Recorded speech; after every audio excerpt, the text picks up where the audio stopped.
तो सूर्य ढलने शुरू हो जाते और शांत हो जाते हैं, शीतल हो जाते हैं। कहा जाता है कि कानों में बहरापन आए उससे पहले पहले कुछ कथाएं सुन लो, कोई मीठे शब्द सुन लो, मन को भाने वाले शब्द सुन लो। पांव में लगड़ापन आए उससे पहले पहले तीर्थ यात्रा कर लो। और वाणी में अगर गूंगापन आए उससे पहले पहले भगवान की स्तुति कर लो, पाठ कर लो, भजन कर लो, कीर्तन कर लो। हाथों में लूलापन आए, कंपन रोक, उससे पहले पहले कुछ दान कर लो। और विशेष बात, इस दिमाग में पागलपन आए, भूलना शुरू हो जाए, उससे पहले पहले अपने प्रभु को मना लो। पंच तत्वों का बना हुआ ये शरीर है और ये पंच तत्वों में एक दिन विलीन हो जाना है। कोई गोरा है, कोई काला है, कोई श्यामल है, के गोद में है, अपना अपना रंग लेकर के सब आए। कहते का राजा बड़ा बुद्धिमान राजा था, लेकिन रूप अच्छा नहीं था, सुंदर नहीं था। उसके यहाँ एक नर्तकी, एक नृत्य करने वाली थी जो रोज नृत्य करती थी और बहुत सुंदर थी नर्तकी। नर्तकी का उल्टा बनता है कीर्तन। और राजा बड़ी गंभीरता से उस नर्तकी को रोज देखता था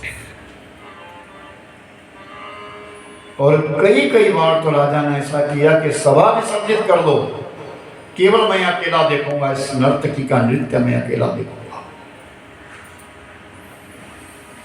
और वो राजा उस नर्तकी को नाचते हुए देखता था, हंसता था। और वो नर्तकी राजा को देख करके मन ही मन में हंसती थी, कुरूप है ये राजा, इसका रूप अच्छा नहीं है, रूप सुंदर नहीं है, ये कुरूप है। और मैं इतनी सुंदर हूं। तो एक दिन उसने हिम्मत बांधी, कोई किसी से ज्यादा मिलना जुलना शुरू हो जाए ना तो वो समझ लेता है कि नहीं, ये अब मेरे अधीन हो गया है। बड़े लोग कुछ बातें अपने पास छुपा करके रखते हैं, याद रखना। गुरु लोग अपना तत्व पूर्ण नहीं दिया करते, कुछ रखते हैं अपने पास। और उस नर्तकी ने विचार किया कि राजा तो मेरे वश में, तो पूछ लिया, राजन इतना काला रूप है तुम्हारा? जब वो विधाता वो रूप बांट रहे थे तो आप थे कहां? कौन सी लाइन में खड़े हुए थे आप? तो राजा बड़ा गंभीर होकर कहता है कि जब तू हुस्न की लाइन में खड़ी थी ना, उस समय मैं नसीब की लाइन में खड़ा था। जब तू हुस्न मांग रही थी तो मैं नसीब मांग रहा था। नसीब वाले अलग होते हैं और हुस्न वाले तो नसीब वालों के गुलाम होते हैं। तू मेरी गुलाम, मैं स्वरूप नहीं हूं, कुरूप हूं, लेकिन तू मेरी गुलाम है। जैसे मैं चाहूं मैं तुझे वैसे मैं चाहता हूं। इसलिए हुस्न ना मांग नसीब मांग मेरे प्यारे, हुस्न ना मांग नसीब मांग मेरे प्यारे।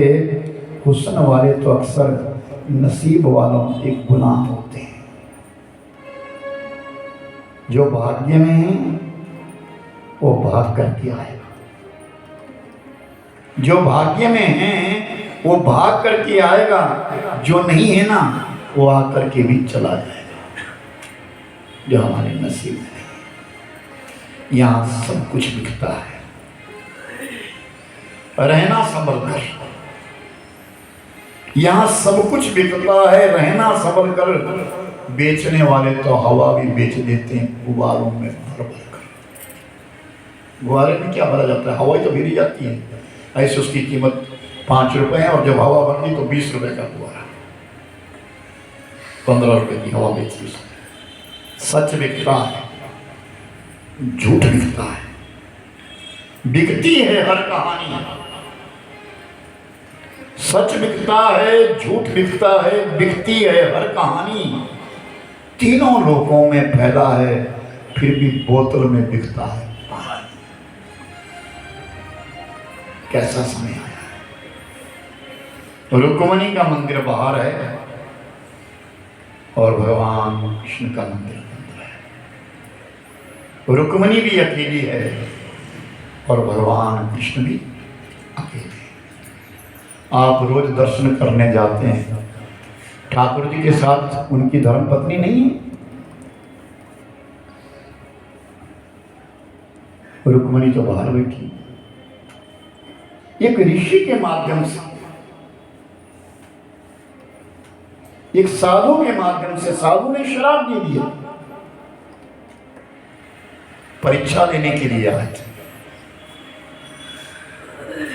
ऋषि दुर्वासा जी महाराज, परीक्षा लेने के लिए आए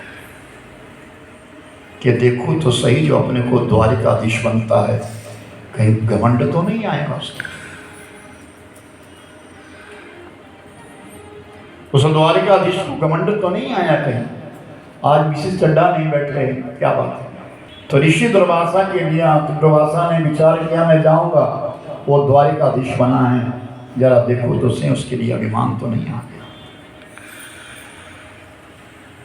तो भगवान कृष्ण को पता लगा कि हमारे गुरुदेव आ रहे हैं। दुर्वासा को अपना गुरु मानते, और जिन दुर्वासा के कारण ही यदुवंशियों का विनाश हो गया, वो परीक्षा लेने के लिए आए। और जैसे इस द्वारिका में पदार्पण किया गया तो भगवान ने विचार किया मेरे गुरुदेव आए हैं। स्वर्णमय रथ है जिसमें बड़े उत्तम घोड़े अश्व जुते गए थे, और अपने आप पति पत्नी पूजा की थालियां लेकर के, सज्जो सामान लेकर के अपने गुरु के आगमन के लिए चले गए। जैसे दुर्वासा ऋषि के लिए देखा, चरणों में प्रणाम किया, दोनों पति पत्नी ने प्रणाम किया, रुक्मणी ने भी प्रणाम किया, भगवान कृष्ण ने भी प्रणाम। गुरुदेव ये रथ तैयार है, आप इस रथ पर विराजित हो जाइए और चलिए हमारी द्वारिका नगरी में चलिए।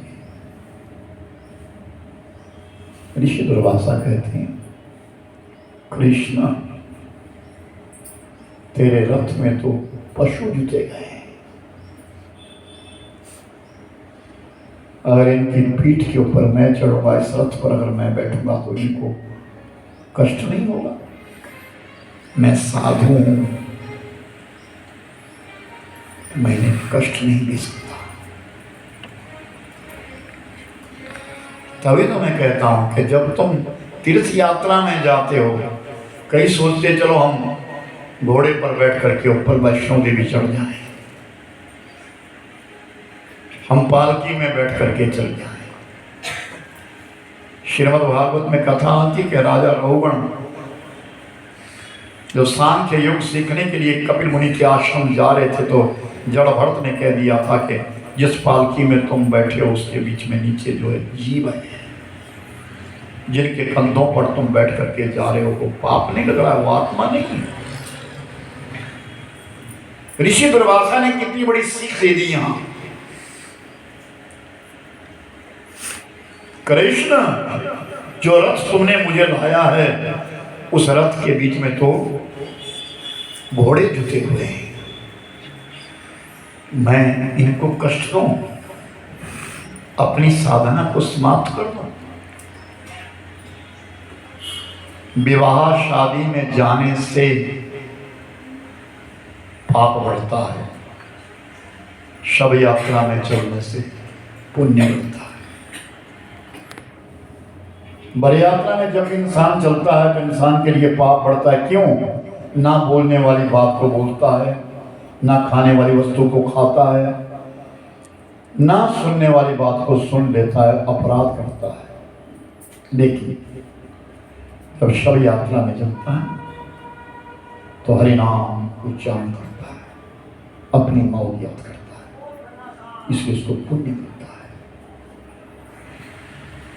जब हम किसी यात्रा के लिए चलते हैं तो 20 बार ये विचार करना चाहिए, हमसे कोई अपराध तो नहीं हो रहा है, हमारी वजह से कोई निराश तो नहीं हो रहा है, हमारे कुछ करने से दूसरे को कष्ट तो नहीं हो रहा है। ऋषि दुर्वासा आज एक परंपरा बना रहे हैं। मैं आज कृष्ण के द्वार जा रहा हूं, वो मेरा शिष्य है, देखो तो सही कि उसके लिए घमंड तो नहीं आया है। मैं इन घोड़ों पर नहीं बैठूंगा। महाराज, आप मेरे गुरुदेव है और ये धरती बड़ी कठोर है, बड़ी तेज है, आप नंगे पांव चलते हैं। तो साधु ने पुनः कहा है, बारात में जाने से, बारात का अन्न खाने से साधु की 1 वर्ष की तपस्या का पुण्य नष्ट होता है। सोच ले, किसी के घर में बिना कार्य से जाने से 6 महीने का पुण्य नष्ट हो जाता है।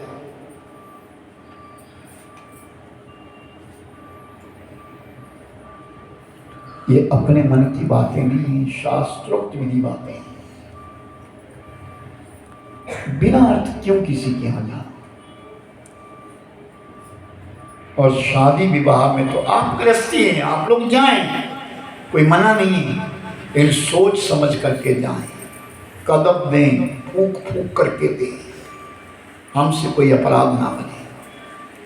साधु संत इसीलिए निर्णय लेते हैं, हम किसी के यहाँ नहीं जाएंगे, किसी के उत्सव में नहीं जाएंगे, पुण्य नष्ट होता है। जो उस राह पे चले हैं, परमात्मा की राह पे चले हैं। टीबी की बीमारी कहते हैं ना, तपेदिक जिसको कहा जाता है, तो डॉक्टर लोग कहते हैं, चिकित्सक लोग कहते हैं कि आप 9 महीने दवाई खाइए, लेकिन एक भी दिन आपको छोड़ना नहीं होगा। अगर छोड़ेंगे तो रिवर्स हो जाएंगे, फिर आपको 9 महीने गिनने होंगे।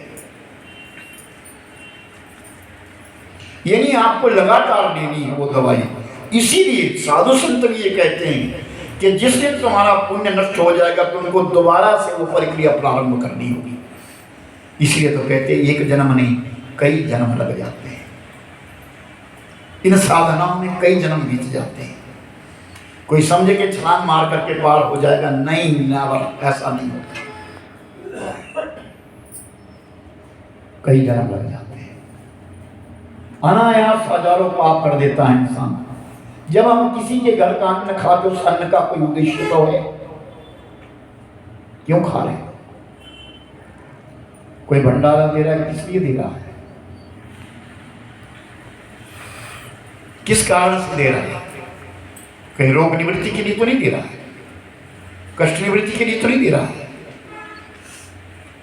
ऐसा भंडारा नहीं करना। शिमला में जितने भी भंडारे होते हैं वो सब मन्नत के भंडारे होते हैं। मेरा बेटा ठीक हो जाए, मेरी माँ ठीक हो जाए, मेरा वो हो जाए, मेरा वो हो जाए, कामना। और जो उस भंडारे को खाएगा